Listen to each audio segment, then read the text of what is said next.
here we are again. Now, as you all can see, we have a little different setting at the Escaping Success podcast. Tom's welcomed me to his wonderful home again. We've got Thor, guest appearance. Sit down, please. Sit. Nice, a good boy. It's Johnny.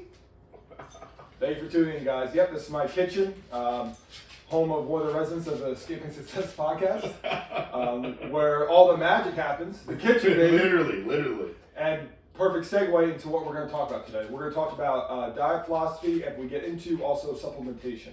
And with that, AD's going to open the floor and talk about his current diet philosophy. How's that change over time? And is this current diet philosophy you're going to take on for the rest of your life, or is it going to be evolving as your body evolves, as your lifestyle changes? So please open up. Absolutely appreciate that, Tom. So really right now, I would say my diet philosophy is that of discipline. I'm really trying to develop a nutritional discipline. So what that kind of looks like right now, just playing around with a couple of things.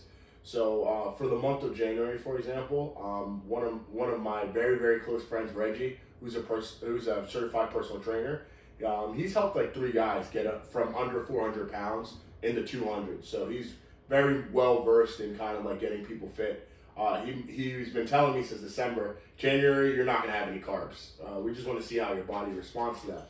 So I told my nutritionist, or my nutritionist / the person who helps me with my nutrition, because he's well on his way to be an IFBB pro bodybuilder.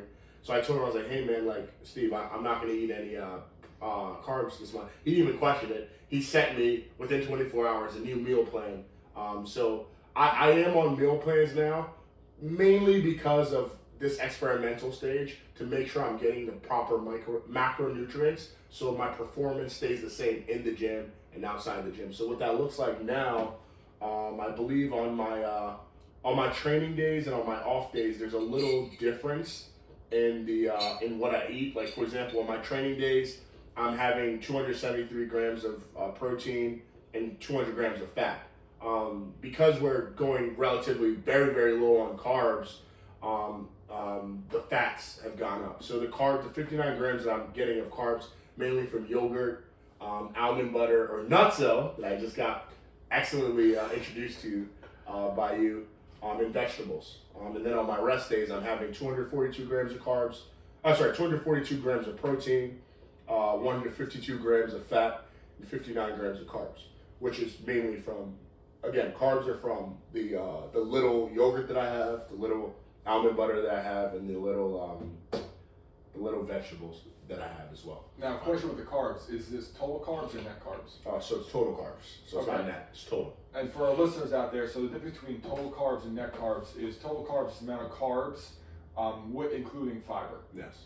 Net carbs is total carbs minus fiber, because your body can't digest the fiber. So the type of carb sources that the total carbs for AD is going to be probably a lot less net carb, because he's getting from like almonds, vegetables, stuff that has a lot of fiber. Yes. So it's closer to zero. Yeah, your net carb, your total carb is probably like around 50, 60, but your net carb might be like 20, 30. And so with this, we talked about before, you're trying to get fat adapted. Yes. And so you're trying to switch your fuel source from predominantly carbohydrates, which your body prefers actually, and is like what we're used to. 95% people, they run on carbohydrates. And so through this process, you've took down the carbs and you've increased fat. And now through that, how have you been feeling? Fantastic. Obviously the first 3 days are very tough. So what I did was, before the New Year's, I started. So 2 to 3 days before New Year's, I started eating more protein and less carbs, started weaning off of the carbs slowly. Mm-hmm. And the day before New Year's, I really did my first test run of no carbs at all. The only carb I had that day was like corn, for example. So I had high yogurt. I even cut the vegetables. I really tried to just center it around like chicken, beef, and it was great. Like I felt tough the first day before the New Year's, second day before New Year, but by the third day, the day of New Year's, it was much easier. And I actually PR'd in the gym January 1st. I had 365 on incline bench, which was amazing. And I've been feeling great because, like you said, being fat adapted and changing fat to my energy source, I have 113 pounds of excessive fat. So after I lose 113 pounds of fat, there still will be 20% of my composition that's body fat. So 113 is not all the fat in my body, that's the excessive fat. So I have a ample amount of that body fat at the ready. So I'm feeling really good. Now in the future, when my my visceral fat and the amount of fat I have in my body goes down, it's not going to be this diet is not going to be viable. So after this month, I am going to change next month to having carbohydrates. Start reintroducing them into my diet, but mainly complex carbohydrates, which you'll be able to go into explain. And earlier in the day, so I have ample amount of time throughout the day to burn that off, and try not to have any carbs 4 to 5 hours before I sleep, because I found that having carbs 4 to 5 hours before I sleep does make it harder for me to unwind. I sleep a lot better now that I've eliminated carbs actually. Yeah. So could you speak into what a complex carb is and what that looks like? Yeah. So our audience? A complex carb source, for example, would be like a sweet potato. I guess like whole grains. It could be fruit. It's basically a carb source that your body takes longer to digest. Yes. Like a simple carb would be like fruit juice, because it takes the fiber, all the other nutrients with it. It's just pure sugar. Yes. Or like white bread, or pasta, just quick digesting, quick source of energy. And people are scared of simple carbs. Yes. But realistically, there is a time and place for them. There is. Especially like if you're leaner. Yes. And you're training hard, and like you're an athlete, you might need simple carbs pre or post workout, because it helps restore glycogen quickly. Absolutely. But again, if you're overweight and you're on your journey to lose weight, simple carbs might not be necessarily the answer to start out with, because your body, again, simple carbs digest quicker, so you get hungry quicker. 100%. So there's no one size fits all approach to diet, even exercise. Of course. So you got to see where you're at and where you want to go. And I think for your style and you feel good, because me personally, if I tried the fat adapted diet, and I honestly didn't feel good. Yeah. I probably also wasn't approaching in the best way. At the time, I had a high stress lifestyle, and I was trying to do high intensity cardio, trying to be fat adapted, fasting. I was doing all the things, and so my cortisol was level like 10. Yes. And I was trying to do things, while carbs actually do help you reduce stress. 100%. But you're very you're a man of like faith, presence, and I could tell, just I've ever been with you, I've never really seen you overwhelmed. Like you have immense just like calmness and presence. So I think with your just that demeanor, it does promote a fat adapted lifestyle. Versus me, on the other hand, like when I'm in my busy season, I'm not calm, cool, collected, like I'm rolling. And so I was trying to do things that actually heightened it, which is fasting, which is it is a stress to burn fat initially into fuel versus glycogen. So it's interesting where you're at. And I do think that, again, it's no one size fits all. So for you that works, you feel good, you have good energy. I mean, you just had a great workout. You don't look any weaker, if not stronger. I mean, this man's throwing weight around like it's a child's play over here. But so that again, but again, if I did the same thing, I might not feel as good. That's true. But I mean, there's also certain things that I don't do. Like for example, like I would say compared to you, I'm probably not as active. Like I have 10,000 steps a day, but that's it. Like I'm not doing anything extra. Like I get off a certain train stop, and I walk. I don't do fasted cardio. That's something I haven't thrown into there yet. Mm-hmm. My cardio is literally what I told you. It's those high intensity HIIT workouts. I work with a very, very, very good trainer. His name is Justin LaSalle. He has a gym actually, Garden State Athletics. You guys should check it out if you can. Quick plug. But yeah, I meet every Friday with him now for the last 6 weeks. We kind of do, it's very interesting. We do like a heavy deadlift exercise. So last Friday I did 6x6.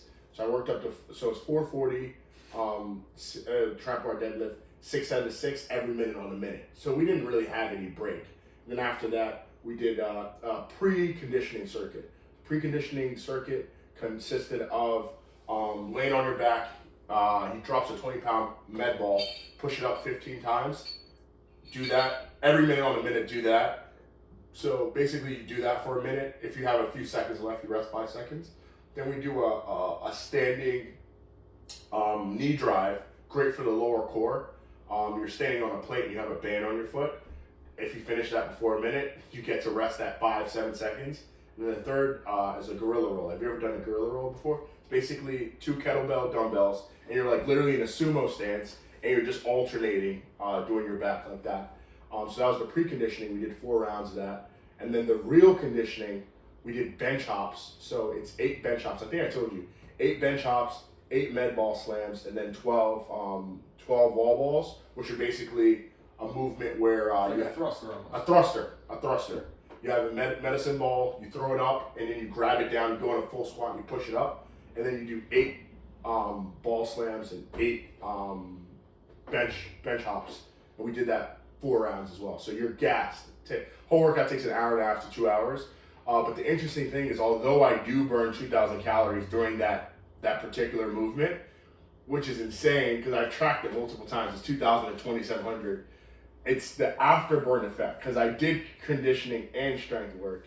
That's been really, really, really helpful as well. So I don't really do a ton of cardio. Like a lot of people are like, I had a friend of mine asking like, hey man, do you go on a treadmill or anything like that? Like I personally don't do that right now. Will there be a time that I include that into my training? Yes, potentially. But like that's not something that I see that I can do every day. Like I can't honestly tell you that I can wake up every morning and go on the treadmill for 30 minutes because I honestly don't enjoy that. Mm-hmm. But what I do enjoy is working out with you. I'm gonna have another workout later. Like that's the kind of ways that because I enjoy that. It's sustainable. Yes, it comes down to consistency. What you consistently do. I'm not gonna be consistent with the treadmill. I might do that for a week and force myself, but I'm telling you, I don't see myself making a lifestyle out of that. Like at this moment. Now again, I do hope that it changes in the future. But at this point, like I'm doing what's working with me, and you know we did the scan today. Like I'm already down 5 pounds from 3 weeks that I did a DEXA scan, if not more. Because I did a DEXA scan 3 weeks ago and I was 365 pounds, like completely, like literally just in my boxers. But today I had a hoodie on, sweatshirt, like 8 before, so, and I was 360. So only, I should be in the 350s now, which is super exciting. Mm-hmm. Very close to getting under 300 eventually. Maybe this is the year. This is the year that I could get under 300. It is the year. It's the year to get under 300. It is the year. But again, we're trying to do it in a specific type of way. Okay. Like I'm not compromising my strength. I'm not compromising my energy. Like I want to still bench over 400 pounds, still squat over 500 pounds, still deadlift over 600 while being much leaner. So I don't want to lose my strength or my lean muscle mass in pursuit of a lower body weight. Mm-hmm. So can you speak a little bit to that? Like mm-hmm. idea around like fat adaptation, exercising as it relates to fat loss versus like just losing weight, quote unquote. Mm-hmm. So what Adedire wants me to touch on is there's different, because in America we don't have a weight loss problem. Yes. We have a problem of keeping weight off. Wow. So each year people lose maybe they go New Year's resolution, perfect time. They might go on a crazy diet for 30, 60 days. And they might drop 20, 30, 40, 50 pounds. Yes. But the problem is after that diet, what they did in that 30, 60 days was so miserable or so unsustainable that they're like, I never want to diet again. And they're like, F it, I'm just going to go back, and then they yo-yo back. And it's actually worse position they're in because in that 30, 60 days, they slowed down their metabolism. Wow. Because they dieted so hard, they probably didn't strength train, just did a bunch of cardio, and their metabolism is actually in a worse state. So they might have started that journey at metabolism might have been burning on a normal day without any activity, say 2,500 calories. Mm-hmm. And then after they dieted hard, they were only eating 1,000 calories a day, doing an hour cardio a day, and now their basal metabolic rate is only 1,800 calories a day. Wow. So now that's why they're like, I understand, I can't eat as much as I used to, all that, and they're confused. And I've seen it with clients. So a little background about me: I have a nutrition certification, NCI. I also was a former personal trainer. I worked in big box gyms, also in the private sector, for about 3 years. Wow. And me personally, I've been on a health and fitness journey the last over 10 years myself. Yeah. And what I saw is that most people, they approach it the wrong way. Yes. They approach it in the sense of they have this goal, like, okay, I want to be this weight, I want to be at this weight, or I want to look this certain way when I go on vacation. But they don't realize, okay, that is great to have, and it's good to have a goal, but it's a short-term goal. And I had clients, I didn't have an issue with them losing weight. Yes. The issue would be that keeping it off. Yes. And also doing it in a way where they're like, I can do this the rest of my life. Yes. Because that's something that frustrated me. Is like, for me to actually train somebody and work with them, it's going to be all encompassing, because it's not just eat this and work out there. It's their whole mindset around it. And it's honestly really sad, because people, get on Instagram or social media, they take advantage of like people, like they feel insecure about themselves and they're like, oh, do this like P90X or do this insanity workout for 60 days of Beachbody, whatever. But and they do lose the weight, but the problem is after that they hated what they were doing for exercise. They hated the diet plan, and then they go back and then they gain even more weight because metabolism's slow. Versus your approach, which you're kind of I think approaching it the right way is like, okay, I want to work out hard, keep my strength, keep progressing in the gym, have great workouts, good performance, but also lose weight at the same time. Yes.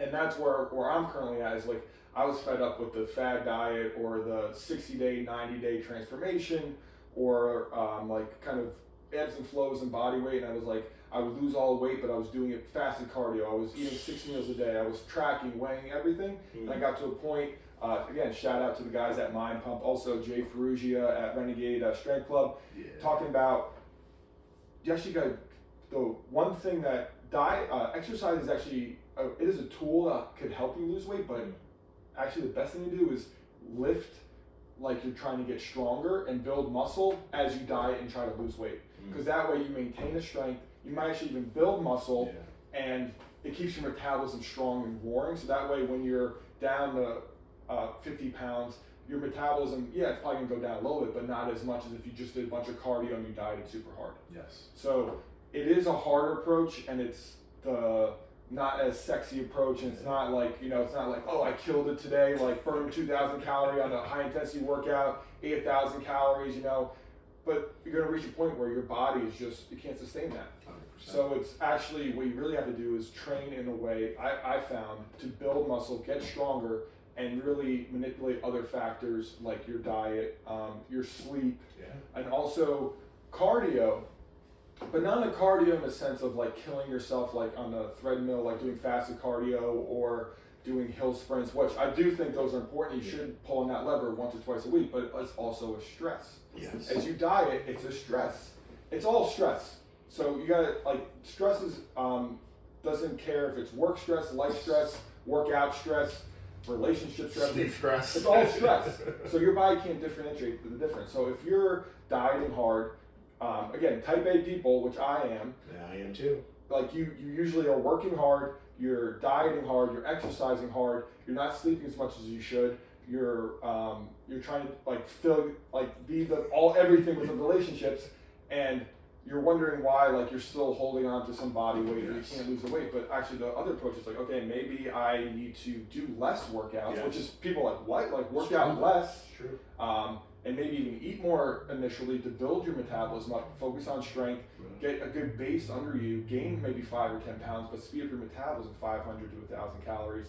And then from there, start maybe doing walks after meals, which I'm a big advocate of, is a way to get good steps in, helps with blood sugar regulation, helps with digestion, insulin sensitivity. Is after meals, especially your big meals, try to go for a 10-15 minute walk. And this is also great for people who have families or relationships. It's a good way to connect. Leave the phone at home and go on a walk. Yes. It's also de-stressing. It is very. Get outside, go for a walk. I know we're in the Northeast, it's cold, but put a jacket on, go out. It's 10-15 minutes. Take the dog out for a walk, but try to do that post meals. And so most people eat 3 times a day. If you go on 3 15-minute walks, that's 45 minutes a day. Yeah. And people underrate the power of walking because we're so we think cardio is killing yourself on the treadmill or doing this crazy circuit, but we don't even just walk anymore. Walking is so underrated. If you look at people in cities, most of them that are walking a lot, they're pretty leaner. Yeah, they're leaner because they're getting natural steps. And today everyone works from home. They even leave their house at times. So get outside, get sunlight. It also helps with weight loss, digestion, but also your mental mood. Yes. And going into segue into my diet philosophy now. Yes. I approach it. I do think it's important, if you never have, to track, weigh, and measure your calories. Yes. I think that's important to do just so you have an idea of what, how many calories actually something is. If you never weighed or measured food, you realize 1 tablespoon of peanut butter is not the tablespoon that you're used to. That's really probably 3 tablespoons of peanut butter, just 1 gallon. So I do think, or even less sometimes. Yeah. Sometimes you. For people trying to gain weight, it might be the opposite. They're not eating enough. So I think no matter if you're trying to gain weight, lose weight, I think to actually seriously track. And seriously tracks on guesstimate, that I had about, you look at it and you're, no, get the scale out, get the measuring cups, level it off, and do that for at least 3 months. Thank you for not judging me. Yeah. I mean, Tom can attest to that. I practically weigh everything I eat. I'm always like, bro. Because I was that person, Yeah, and I respect scale, that. yeah. And I think that's important in your beginning of journey, so you know there's no like, hey, there's no question mark. Like, why am I not losing weight? Yes. Because you could, again, if you eye it, I think later on as you get on your journey, you can eye things. Of Of course. But for 3 months, I think everybody should get MyFitnessPal and actively track. And then also on top of that, you'll realize that it's easier to eat the same food. Yeah. If you start like trying to go out to eat and do all the things, it's almost like self-regulating. Like, okay, it's harder. It's like it's challenging. So it's like maybe eat the same few things, and there's nothing wrong with it. It's good food, and that's again my philosophy now is I approach it with a whole food approach. I think as much as possible eat whole foods as you can. Yes. So whole foods is nothing in a package. Yep. It's meat, fruit, vegetables, tubers. The only ingredient is the thing itself. All I add, and then spices. I add sea salt. Like, I'm not a big spice guy, and like I'm not a personal advocate of sauces because a lot of them have hidden sugars. But That's hot true. sauce, that's fine. Like, you just gotta look at the labels because you're like, oh, I add teriyaki or soy sauce or whatever, and there's like 1 teaspoon might be 5 grams of sugar. And so if you're just pouring this sriracha or whatever, You've ruined it. you're eating 3 or 4 tablespoons of sugar. Yeah. So I would say people, well, my approach after, I think it's important to diet, track, weigh, measure for at least 3 months.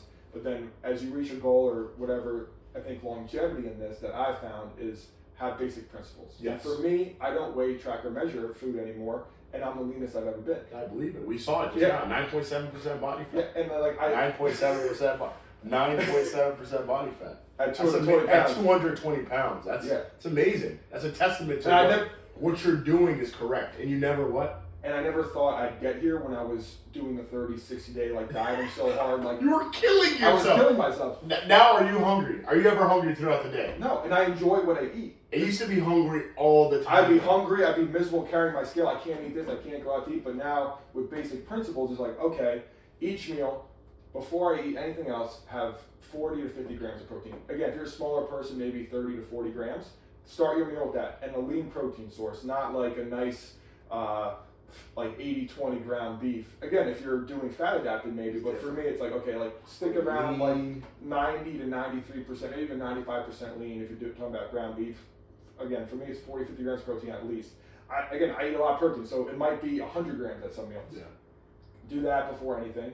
Then I have... By do that before anything, you mean, Eat like, that for first. example, if you had a plate, if you cooked up rice or sweet potatoes and you also cooked up ground beef, you'd firstly try to have 50 grams of protein First. or like, which is like 10 ounces. Is that like 10 ounces or 8 ounces? I've cooked, yeah, about 8 to 10 ounces. So 8 to 10 ounces. So you'd eat 8 to 10 ounces Before of I your, touch- of your lean protein source, whether it be chicken, turkey, or beef or steak, before you even touch your carbohydrates. Before I even think And about can it. you explain why is that? Because I knew you were going to your next point, but I really do think that you should really shed some light to that for our audience to understand why that's the case. It's twofold. One, it also, when you eat the protein first, it also regulates the insulin spike after. So if you if you're fasted or just haven't eaten in a while and the first thing you eat is carbs, it spikes your blood sugar. Wow. So that's not good for your body. As you see, a study have shown like this high spikes in blood sugar throughout the day leads to fat gain. Wow. So if you haven't eaten all day or you're starving and the first thing you have is like a cup of fruit juice, your blood sugar is gonna fly. Yeah. Versus if you had 8 to 10 ounces of protein and then you had the carb, it could be the same carb, but your insulin spikes can be so much less. Yes. And so you're not gonna be as hungry as fast. You're not gonna have the ups and the swings with the mood and the blood sugar. So that's important. And also, if you have 8 to 10 ounces of lean protein, it fills you up. It's super satiating. You know, like I challenge anybody to eat 2 pounds of chicken breast and then let me know how hungry you are. You're not gonna be hungry. Like you actually sit back and be like, wow, like that was a lot of time and energy to chew just chicken breast, 16 ounces, that's a lot of food. And you won't have that much room versus if you just had carbs. Like I know myself because I can sit down and have 4 or 5 sweet potatoes if I had no protein. Yeah. But I start first, I get satiated, I get comfortably like satisfied with the protein, and then I go into the carbs. If I am having carbs, or it might be a piece of fruit or something at that meal. Or again, it's usually how I like to do it is protein first. Yes. If you have a vegetable on your plate, eat the vegetable, and then have the carb. Yeah. And then carb sources for me are mainly sweet potatoes and fruit. Rice, I do eat. I'm just not a huge fan. Yeah.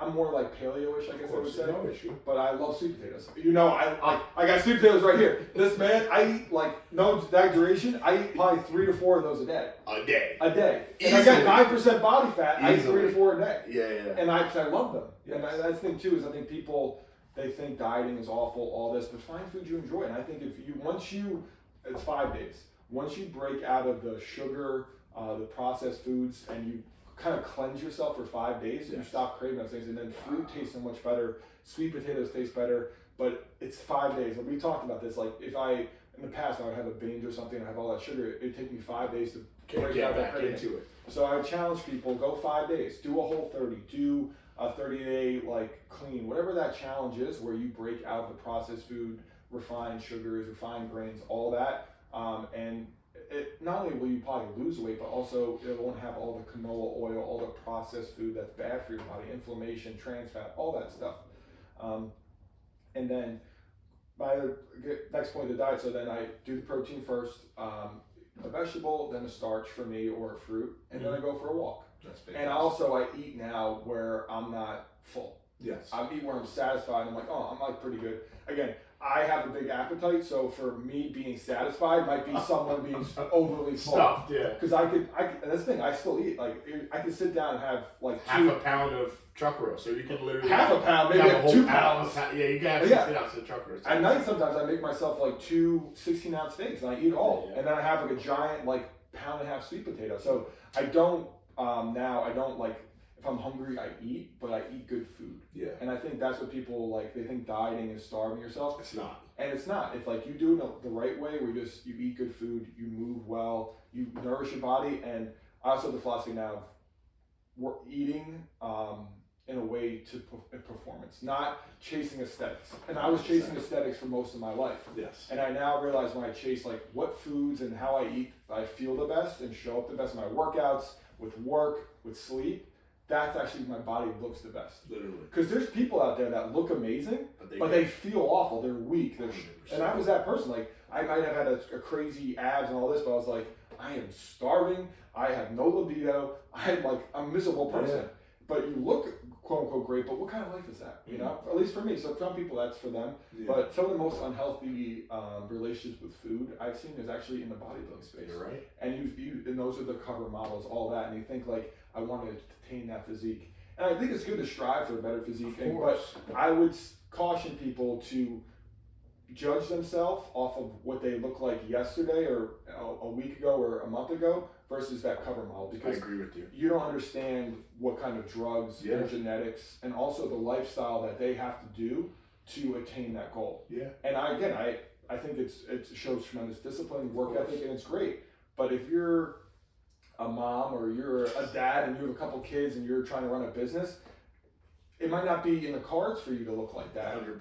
Because you don't prioritize. But I do think it's important to be like, okay, I lost a couple pounds, or I feel better, I sleep better, I can move better with my kids. Like that is the goals that might be more attainable to you versus then the cover model where that guy might be doing an hour fasted cardio in the morning, working out for 90 minutes, doing an hour cardio in the evening, like has all this Tupperware, and is just like injecting literally interesting compounds, taking clem, like taking all kinds of like exogenous hormones to bring that fat to an unnecessary level. While with you, it's very sustainable. You eat pretty much similar things every day, and it's very satiating. Like you're not hungry. Another thing that I found interesting in this journey, Tom, of getting fit. I remember at my best, I was like 14.5% body fat. I was 270 pounds. I think I was like 268 to 275 in that range, and I was like 14.5% body fat. So I felt pretty. In terms of numbers, it was awesome. Like I looked really good. I was really jacked. I was strong, but I literally felt like every day I was holding on by a thread to that. I felt like I was always like it wasn't sustainable.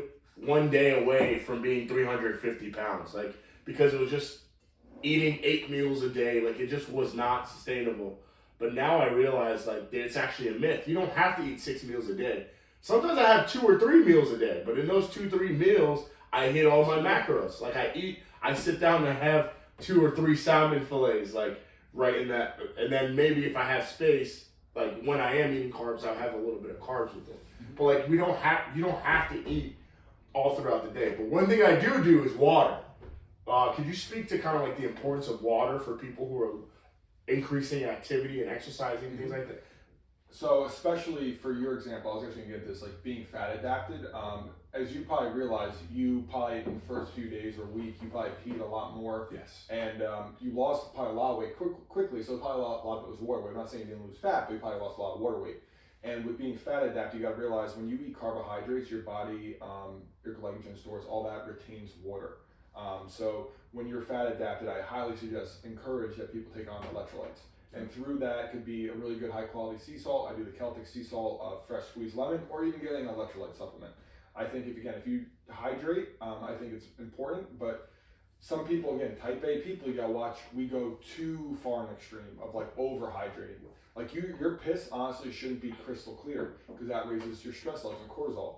And so I think it's important. Hydration is very important, especially if you're sweating, sauna, but it's also very important to have electrolytes with that. So not just having plain water, having sea salt, lemon, or a good electrolyte supplement doesn't have like any sugar or any artificial sweeteners. I recommend that. So is lemon a natural electrolyte?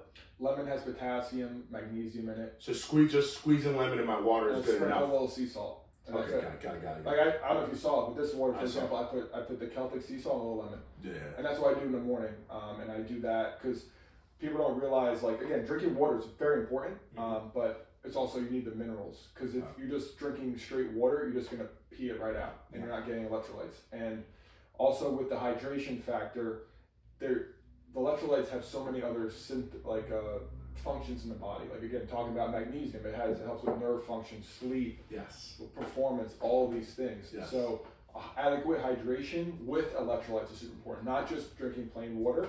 And I don't think it's important. I think also if people are very anxious and like they always feel like they're kind of like that, I would actually, if you're drinking a lot of water, actually tone it down a little bit and add more salt. Wow. Because I noticed for myself, like in the morning, like they say, like drink, as soon as you wake up, drink 24, 30 ounces of water. So I used to wake up, drink ice cold water, which is not good either for your like digestion and stomach. I would like literally put ice in it purposely or ice cold water and just chug 24 ounces, 30 ounces of plain water, no electrolytes. Now I wake up, I maybe do 8 to 10 ounces. I warm it in a pan, in a pot, and I put a little sea salt and lemon. And this way it actually helps me prepare for my first meal. Yes. And I'm not like super amped up because if you're overhydrated, it actually makes you anxious, which is interesting because we've been told so much hydrate. And again, us type A people, we got the gallon jug, we're doing a gallon half a day. More water, the better. My pee is crystal clear, that's great. But actually, if you're anxious, and I would say tone it down. It is important to hydrate. We're big guys, you're exercising, you do need water. So definitely drink water, but be mindful of electrolytes, especially in your case with fat adaptation. You definitely, if you notice you're getting headaches or you're feeling a little lethargic, I recommend like upping your salt or potassium, magnesium intake. Fortunately, it's cool because before I was fat adapted, I'd already been following your nutritional plan, having sweet potatoes and ton of bison. You were even asking me like, bro, you sure? Like you good with the amount of bison? Like, yeah, I'm good, man. Like my body bodes it well. So I think going into the fat adaptation, it really helped. And then interesting enough, water was a big thing that I changed too. Like I always had a gallon of water. I think when I first started doing a gallon of water to work thing, I would drink it all in 4 hours. So I found that I was peeing too regularly. So then I realized, I was like, well, the whole point of this is not for me to be expelling more fluids out of myself. It's for the fluids to be retained in my body. So now that gallon of water, it takes me 8 to 12 hours to finish it because I'm really being deliberate and just taking just enough sips that I don't have to pee. So that it's really being like uptaked by my cells. That's like what I visualize. I'm like, my cells are literally absorbing this and it's going in my muscles because I don't have as much sugar in my muscles. So now what I can do is I can hydrate my muscles so that as my body is using fat for energy and turning it to glycogen in its very slow way, I have water to help with that process. But I found that my wife's made this comment all the time because I got really addicted to liquid IV because what I would do was I would have the gallon of water and I would put like 1 or 2 packets of liquid IV inside because I didn't want to be lazy. I was too lazy to put the Celtic salt in. But now I was curious, do you know of any electrolyte supplements that I can use that are like low sugar, that don't have any sugar that I got it right here. So I'm gonna take it home with me too. So. So this is, again, because I believe liquid IV, especially has a lot of sugar, but this is the best one I found in the clean. It has nothing besides, again, it's LMNT. I'm taking 3 of these. But I would warn you that don't take a whole one the first time because it has 1,000 milligrams of sodium. Because when you're taking too much electrolytes, I call it disaster pants. You might just like poop my pants. Poop your pants. Like, so what if I poured in a gallon? Because I poured in a gallon of water. Yeah, I'll be fine. But if you notice that like something is like your my stomach gets like But this is a great brand. Rob Wolf, he wrote the book about the paleo diet. And so this is his supplement that he created. And again, it's more so for people that are fat adapted, paleo, low carb, unflavored, awesome. And literally it's just 1,000 milligrams sodium, potassium, magnesium. But again, I would caution people if you do get this and you're not used to a lot of salt intake, maybe start with a quarter or half because you might notice loose stools if you're not used to that salt intake. But if you're keto or fat adapted, I highly encourage 100%. Again, just start with sea salt and lemon, or even do this. I prefer to just do a supplement because it's just so much easier. It is easier. And I know that I just buy a pack of this stuff and I don't have to think about it. Have my gallon, go to BJ's or Costco's, I buy like the gallon waters in bulk because then I know like, all right, I've had my gallon in today. Yeah. Obviously I have auxiliary water, but at the very minimum I have a gallon. Yeah. And you're a big guy. I don't even feel comfortable exercising without getting my gallon in 3 days leading up to training.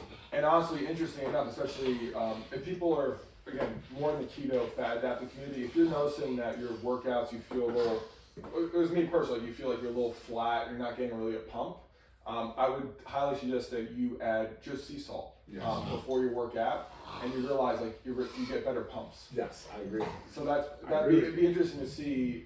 Again, you definitely hydrate enough. Yeah, I've been hydrating and I've been doing it, but I haven't had one that's not sugar. Like I've just been doing liquid IV, and it's delicious, and there's nothing necessarily wrong with but that. I realize that like in terms of the way that I'm going, I would like to definitely get there in a cleaner source. So even though liquid IV is not an issue, especially during workout, it definitely helped me because then I had carbs. I had like 11 grams of carbs, simple sugars. Yep. So, but like I definitely want to like be more cleaner with it. Yep. So I appreciate this recommendation. Yeah.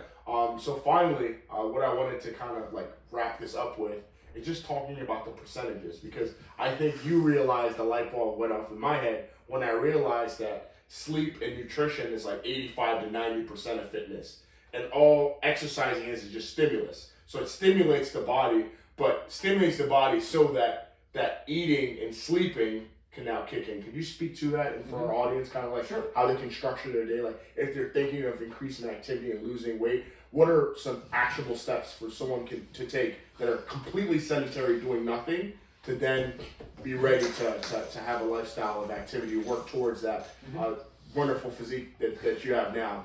So step one is people go 0 to 100. Yes. And I don't think that's sustainable because the cool thing is if you're not doing anything, if you're not eating well, you're not exercising, you're not sleeping well, if you make little change, you're going to see results. Yes. So people, they think, okay, I eat like crap, I don't exercise, and I don't sleep well. Then it's New Year's and like, I'm going to eat well, exercise, and sleep well. And then like they go 0 to 100. But like really the cool thing is like, it's almost like, I'm excited for you. You're at square one. That's the easiest. Like, first thing you got to do is keep everything else the same. I mean, you should make other lifestyle changes, but like as long as you just start eating better, you're gonna feel better, and then feeling better is gonna tie into wanting to move more, and then moving more is gonna tie into you sleeping better. It's all interconnected. Literally. So I think for square one for people, I would recommend is if you're hesitant of starting, you're overwhelmed of what to do, I think first step is aim for 30 minutes of activity a day. And 30 minutes of activity a day doesn't have to be on a treadmill killing yourself, running and like dripping sweat and like barely breathing. It's like 30 minutes of activity could be 3 micro walks throughout the day. Yes. And it could be just walking your dog, it could be walking with your kids or your wife, your partner, or just putting headphones in and walking after a meal. Yeah. Just start small. Yeah. Start somewhere. And as we talked about, it's persistency, consistency, faith, and hard work. Yes. And with everything, it's all interchanged. Like if you're consistent with just your micro walks and you start feeling better and you're like, oh, I feel better. Okay, then next step would be start eating better. And again, it doesn't have to be you break out the scale, you have to weigh, measure. It's like, okay, Tom said to eat more whole foods. What does whole foods even mean? Okay, it means eating more meat, fruit, vegetables, tubers, Basically nothing that comes out of a package. Wow. And I also like pay people that go to grocery stores, like, don't go in the aisles. Like there's nothing in there besides maybe a good sea salt is in the aisles. Everything else is in the outside. All the fruit, vegetables, tubers, the meats in the back section, the eggs. That like, is so don't good. go. There's no reason to go in the aisles. That is so good. You know, there's really no reason. So good. Unless you just want Avoid spices. the aisles. Avoid the aisles. Like there's nothing good there. Wow.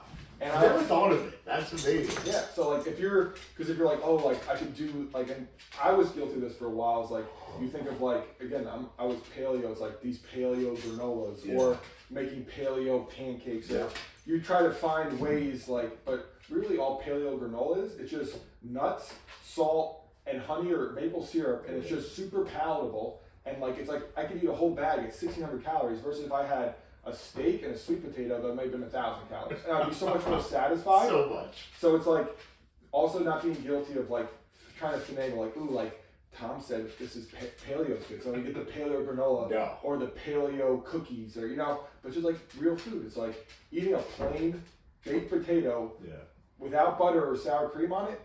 Like you can't really eat more than one. Exactly. It's hard. So just be mindful of yourself. It's like eat food that is satiating, that's nourishing. Go on micro walks, and then maybe look into. I'm a big advocate of strength training. It doesn't have to be 5 or 6 days a week. If you do strength training well, we can start out maybe doing 1 or 2 days a week of a full body workout, and start there. It doesn't, again, don't go 0 to 100 where it's like I'm going to work out 6 days a week. You don't have to. You can if you want, you have the time, but just do 1 or 2 days of a full body, good strength program. Start, don't be trying to kill yourself. Like, being sore is not actually a great benchmark. Wow. Like, and I was guilty of this word. Like, after a leg day, I can barely walk, but it's like, that's not, you should be like, okay, I kind of feel it, but if you overdo it, it's not good either. Yeah. So it's like starting small. Again, step 1, go on micro walks, try to do it after every meal. Try eating more whole, real food. Clean out like all the processed food, get it out of your house. Eat meat, fruit, vegetables, tubers, good spices. Look for hidden sugars and sauces. Maybe just avoid sauces for a while, and then go into trying to get strong. Don't try to go into, I want to look like a bodybuilder or all this stuff. Just like, I want to get strong. I want to feel good. Like, and you'll notice in your day-to-day things of like carrying groceries, like you feel stronger, or lifting your kid up, like little things, and like realize it ties into so many facets of your life.